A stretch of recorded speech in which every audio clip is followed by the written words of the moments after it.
ፕሬዝዳንት ታዬ አጽቀሥላሴ የኢትዮጵያ ፌዴራላዊ ዲሞክራሲያዊ ሪፐብሊክ መንግስት ፕሬዝዳንትና የዕለቱ የክብር እንግዳ ክቡር አቶ ታገሰ ጫፎ የሕዝብ ተወካዮች ምክር ቤት አፈ ጉባኤ፣ ክቡር አቶ አገኘሁ ተሻገር የፌዴሬሽን ምክር ቤት አፈ ጉባኤ፣ ክቡር አቶ ቴዎድሮስ ምህረት የጠቅላይ ፍርድ ቤት ፕሬዝዳንት፣ ክቡር ፊልድ ማርሻል ብርሃኑ ጁላ የጦር ኃይሎች ጠቅላይ ኢታማዦር ሹም፣ ክብርት ወይዘሮ ሳህለወርቅ ዘውዴ የቀድሞ ፕሬዝዳንት፣ ክቡር ዶክተር ሙላቱ ተሾመ የቀድሞ ፕሬዝዳንት፣ ክቡር አቶ ኃይለማርያም ደሳለኝ የቀድሞ ጠቅላይ ሚኒስትር፣ ክብርት ኢንጂነር አሻ መሐመድ የመከላከያ ሚኒስትር፣ ክቡር ጄኔራል ሳሞራ የኑስ የቀድሞ የጦር ኃይሎች ኢታማዦር ሹም፣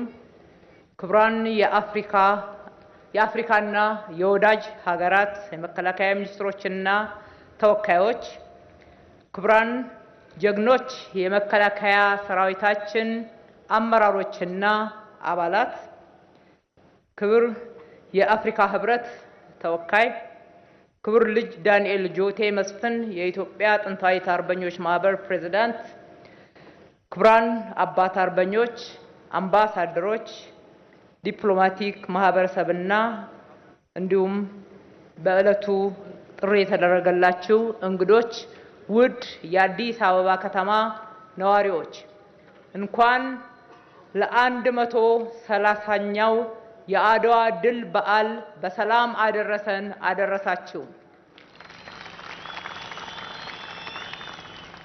ዛሬ የምናከብረው የአድዋ ድል ከኢትዮጵያ አልፎ የመላው ጥቁር ሕዝቦች ኩራት፣ የአፍሪካውያን የነጻነት ቀንዲል፣ የአንድነትና የነጻነት ተምሳሌት የሆነ ታላቅ የጀግንነት ታሪክ ነው።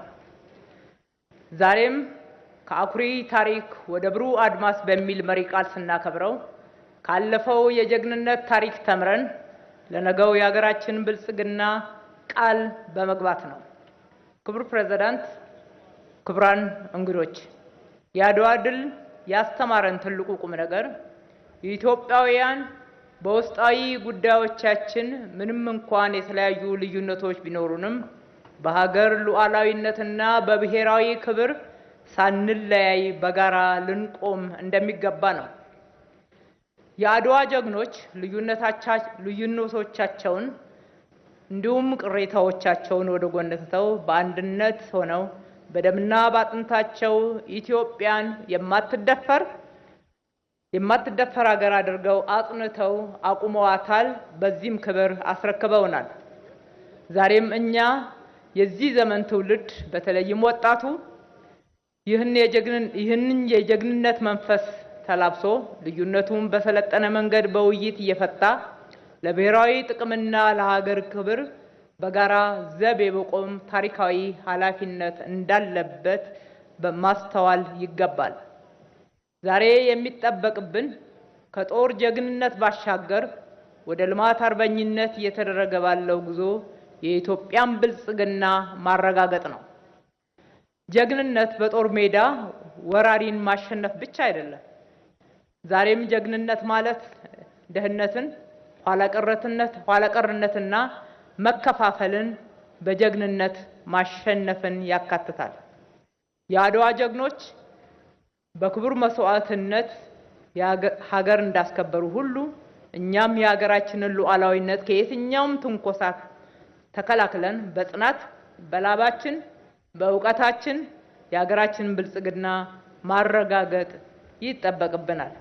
እንደ ታላቁ ህዳሴ ግድብ ያሉ ግዙፍ ፕሮጀክቶች የስንዴ አብዮት ከልመና ከተረጂነት ራሳችንን ወደ መቻል እስከ መላክ፣ የአረንጓዴ አሻራ የመዲናችን አዲስ አበባ እንደ ስሟ ውብ አበባ የማድረግ የትራንስፎርሜሽን ስራዎች እና የተጀመሩ ሌሎች የልማት ስራዎች ጉዞ ሁሉ የአዲሱ ዘመን የአድዋ ድሎቻችን ናቸው። ለቀጣዩ ትውልድም ውርስ ናቸው። አድዋ ትልቅ የአርበኝነት ትምህርት ቤት ነው።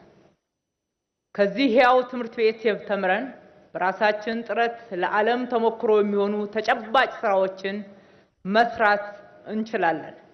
ክቡር ፕሬዝዳንት፣ ክቡራን የበዓሉ ታዳሚዎች፣ ጥሪ የተደረገላችሁ እንግዶች፣ በአንድነት ቆመን የኢትዮጵያን አይቀሬ ብልጽግና እውነት እናደርጋለን ስንል እንዲሁ አየር ላይ የምንናገረው ሳይሆን በርካታ የሚታዩ የሚጨበጡ የለውጥ ፍሬዎችን ይዘን ነው። በኢፍትሐዊነት የተዘጋብንን የባህር በራችንን በማስከፈት የቀድሞ አርበኞቻችንን ታሪክ ከመዘከር ባለፈ እኛም በዘመናችን ታላቅ ድርብርብ ታሪኮችን ሰርተን ለማለፍ በቁጭት እንነሳ። የአድዋ ድል ለዘላለም ሲታወስ ይኖራል።